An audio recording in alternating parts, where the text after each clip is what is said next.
heureuse de vous retrouver. Bonjour, bienvenue. Les titres du journal.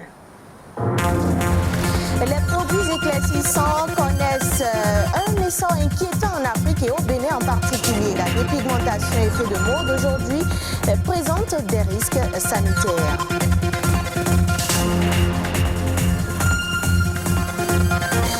Préserver les plantes autochtones et sécuriser les forêts classées, c'est un enjeu national. Un plan stratégique de lutte contre la disparition de la verdure originelle du Bénin existe. Les explications dans ce journal. Et puis le cancer fait beaucoup moins parler de lui, mais il tue. Près de 3000 femmes développent les signes du cancer du col de l'utérus et 1000 en meurent chaque année. Le cancer du col de l'utérus peut être soigné s'il est dépisté à temps. Et on démarre par cette actualité du jour. La date du 3 juin a été décrétée par l'ONU, Journée mondiale pour le vélo, ceci depuis 2018. Le vélo est un moyen de transport simple, accessible, fiable, propre, durable et respectueux de l'environnement qui favorise la bonne gestion de celui-ci. Mieux, il entretient la santé. Loin de se limiter à une simple reconnaissance des bienfaits du vélo, l'organisation d'une journée mondiale a pour vocation d'encourager les États membres à développer activement le vélo en améliorant la sécurité routière et l'infrastructure, en promouvant son utilisation et en œuvrant au développement d'une véritable culture du cyclisme. Vous le savez, le mois de juin au Bénin est un mois de l'environnement. Les plants autochtones issus de nos forêts sont menacés par les activités humaines telles que le défrichage et la surexploitation. Cette situation engendre des conséquences graves comme des inondations et une émission de CO2 plus importante due à la déforestation.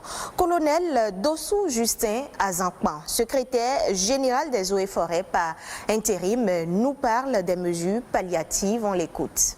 Les plants autochtones, c'est des plants qui sont de chez nous. C'est des plants qui sont issus de nos forêts même, qui sont des plants originaires du Bénin même. Donc ces genres de plants, nous sommes en train de faire leur promotion pour que la verdure originelle du Bénin ne disparaisse pas. Quand nous faisons des plantations pour l'objectif de bois de feu ou bien de bois d'œuvre, nous essayons de maintenir au moins 5 à 10% de ces plants de chez nous ici.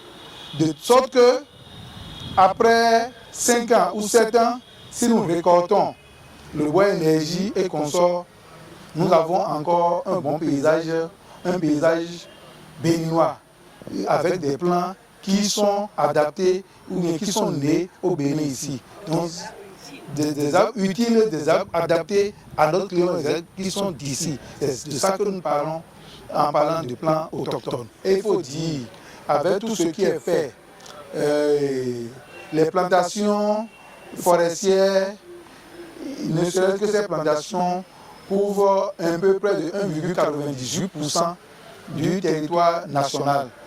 Et cette donnée, nous l'avons obtenue avec l'inventaire forestier national et qui a eu lieu déjà en 2007. Nous remarquons que l'effort de reboisement qui a été fait a été remarqué par des prises de vue satellitaires et autres, à tel enseigne que quand nous faisons une carte thématique du Bénin, aujourd'hui, nous remarquons que les strates couvertes par les plantations atteignent au moins 1,98% depuis les années 2007 et consorts. Et cette plantation est une plantation stratégique qui permet en même temps de maintenir les zones que nous appelons des zones de protection, c'est-à-dire des zones où la diversité biologique est bien maintenue, c'est-à-dire que la forêt est maintenue à son stade naturel, le plus naturel que possible, sans intervention de l'homme, et par les jeux de la nature, ces forêts peuvent être ressuscitées eux-mêmes. Je l'annonçais, le cancer demeure aujourd'hui la première cause de mortalité dans le monde. Le cancer fait beaucoup moins parler de lui, mais il tue. Par exemple, le cancer du col de l'utérus fait partie des principaux cancers gynécologiques. Il tue des milliers de femmes chaque année et le Bénin n'y échappe pas. Qu'est-ce que le cancer du col de l'utérus et comment le traiter? Élément de réponse dans ce reportage.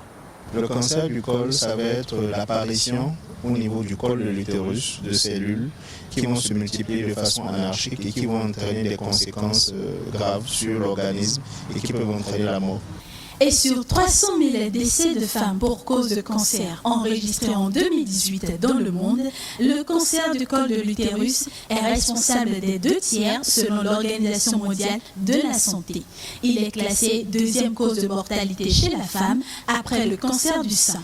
Au Bénin, sur 4 300 cas de cancer, toutes formes confondues, enregistrés en 2018, le cancer du col de l'utérus représente 27% selon le ministère de la Santé. Le mal est dû à plusieurs facteurs. Le principal élément qui cause le cancer du col, c'est l'infection à un virus qu'on appelle le Human Papillomavirus. C'est un virus qui se contracte par les rapports sexuels. À côté de ça, le tabac aussi est un cofacteur important. Ces cellules cancéreuses, une fois installées, vont progresser de façon presque silencieuse vers le cancer. Pour qu'il apparaisse, ce sont des anomalies au niveau du col qui vont s'aggraver et qui au bout de 10 à 15 ans vont être appelés cancer. Mais en général, lorsqu'ils commencent à se manifester essentiellement par des saignements, à ce moment en général c'est souvent trop tard. Si l'alcoolisme et le tabagisme représentent des facteurs aggravants, ce ne sont pas les seuls facteurs prédisposants. C'est par exemple les personnes qui sont immunodéprimées, c'est-à-dire dont le système de défense de l'organisme ne fonctionne plus bien, par exemple les personnes vivant avec le VIH, dans certains diabètes. Que le cancer du col de l'utérus apparaisse tôt ou tardivement, la prise en charge n'est pas aisée. Les médecins recommandent un dépistage précoce. C'est difficile de le traiter, c'est beaucoup plus facile de le prévenir.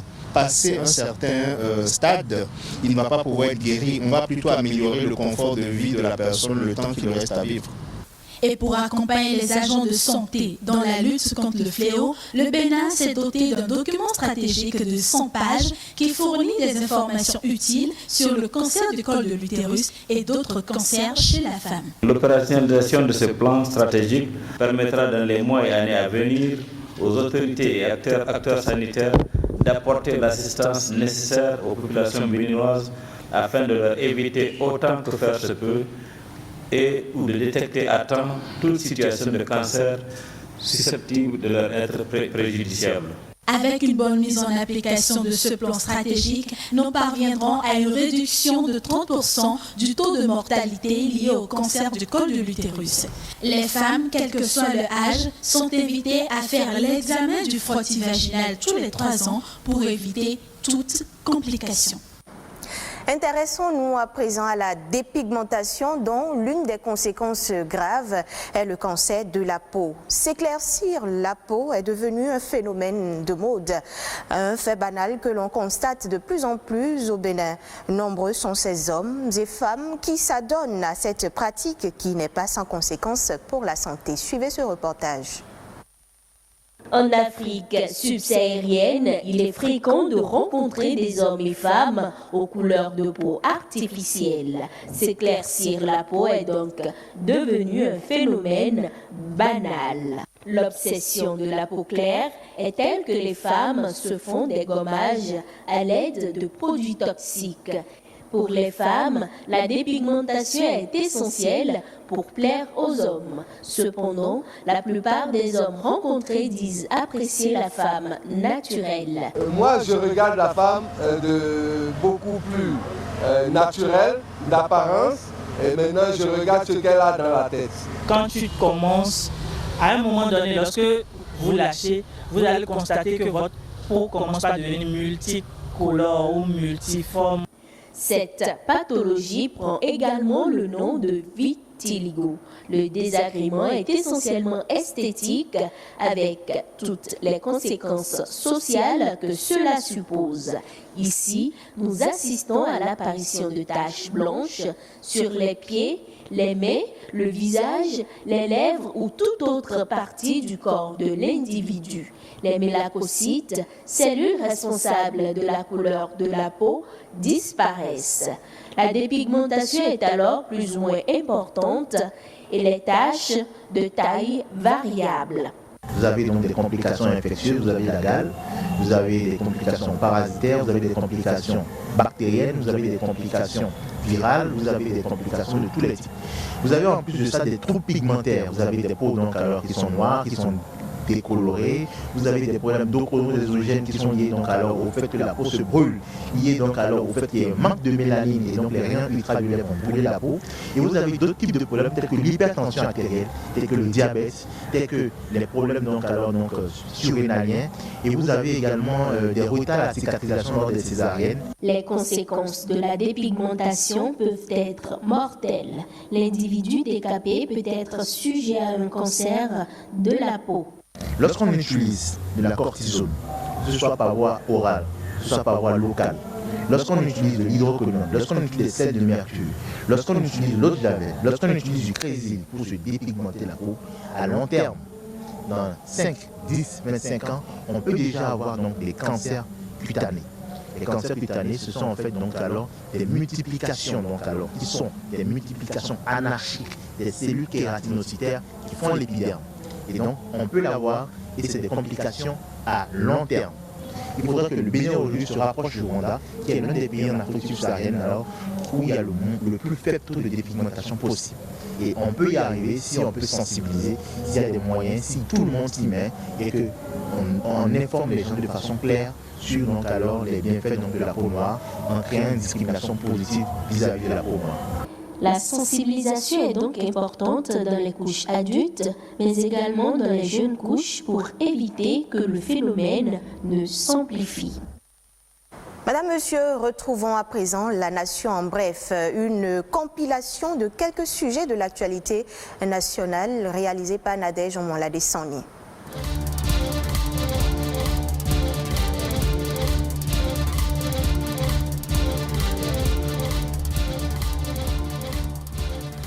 « 2500 plans de différentes essences forestières ont été mis en terre mardi sur un domaine de 5 hectares dans la commune d'Aboumé-Calavi. La 37e édition de la Journée nationale de l'arbre, associée à la campagne nationale de reboisement au titre de l'année 2021-2022, a été célébrée en présence du ministre du Cadre de vie et de son homologue de l'agriculture. Selon Didier Donato, l'arbre constitue l'habitat et la source d'alimentation de nombre incalculable d'êtres vivants.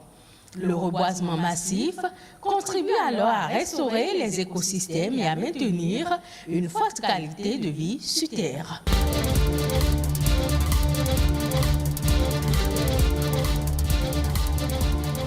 Tous les ménages des villes du Grand Nokoué devront désormais utiliser les poubelles homologuées pour la précollecte des déchets ménagers. La mise en vente de ces poubelles a été annoncée par le directeur de la Société de gestion des déchets et de la salubrité du Grand Nokoué, Valérie Lawson.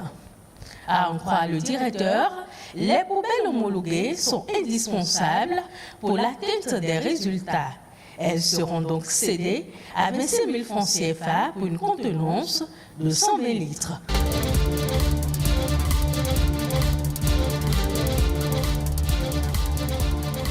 Le data center a complètement pris corps. Il est conforme aux normes internationales, dit cite le ministre du Numérique et de la Digitalisation. Selon Aurélie Adamsoulé-Zoumarou, les premiers essais du Data Center national ont été concluants. La ministre du Numérique et de la Digitalisation, Aurélie Adam Soulé-Zoumarou, accompagnée de l'autorité en charge du cadre de vie, s'est rendue sur le site d'Abomey-Calavi pour prendre connaissance des conditions de mise sous tension des équipements. Les deux ministres ont eu des échanges avec les équipes techniques mobilisées pour la finalisation des travaux et des transferts de compétences et celles de l'Agence des services et systèmes d'information qui pilote le projet.